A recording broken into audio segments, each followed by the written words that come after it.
Welcome back in, everyone. We're glad to have Miss Ruth Jones here to talk us about Miss Polly Glover Heidelberg. And folks that don't know her, she was a great civil rights activist in the 60s, worked with the Schwerners back then, and you are actively involved trying to get a street name in here in Meridian. Welcome to the show. Thank you for being here. Tell us about the program. Thank you for having me. Yes, ma'am. Actually, we are, the community, trying to get a street name for Miss Polly. You are the spearhead, though. Well, that's true, because I am sort of like the volunteer coordinator for the, and volunteer means volunteer, no money for transportation or lunch or anything. Coordinator for the National Women's History Alliance for Mississippi. Anyway, with what we're doing is to try to get a street named for Miss Polly that hasn't been selected yet, that goes out to the freeway.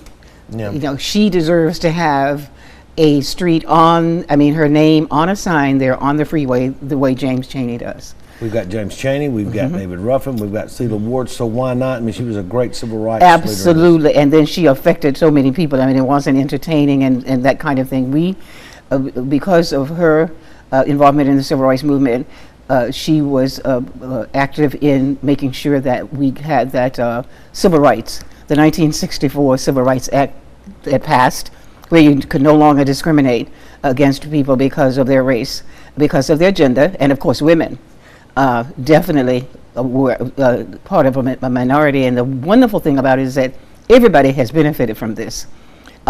Even, let's say, the majority group, white men, have benefited from it because now their wives were able to go and get a decent education. Sure. So they could make some money for the family and for their children. So the children benefited, the men benefited, everybody benefited from it. It was just a wonderful thing. And Mrs. Polly is a person who was out there in her 50s taking the beatings and going to jail 5 or 6 times. Just all kinds of really horrible things happened. But she loved what she did. She did it because she wanted to do it, not because she needed it, because she didn't need a job. I mean, you couldn't even get a job working as a cashier down there at Winn-Dixie. I mean, the whole Klan dressed up to come down there when they were getting ready to protest to try to get somebody to get a job as a cashier at Winn-Dixie.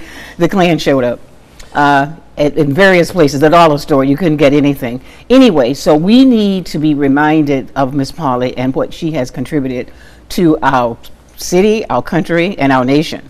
And you're doing that, and thank you for being here. We're going to post this interview online, and we hope you succeed. You got a proclamation from the city, one from the county. That's already, right. And so we're getting rid of this much. read-in. That's the purpose, is to let every people know what she did. You will be reading about it. It's in the proclamation and in other things also, articles. Thank you for your efforts. Keep us updated, and it's a great thing you're doing. Thank you so much. Thank you for having me. Thank you so much. I'm so grateful. Thank you for your efforts. Now.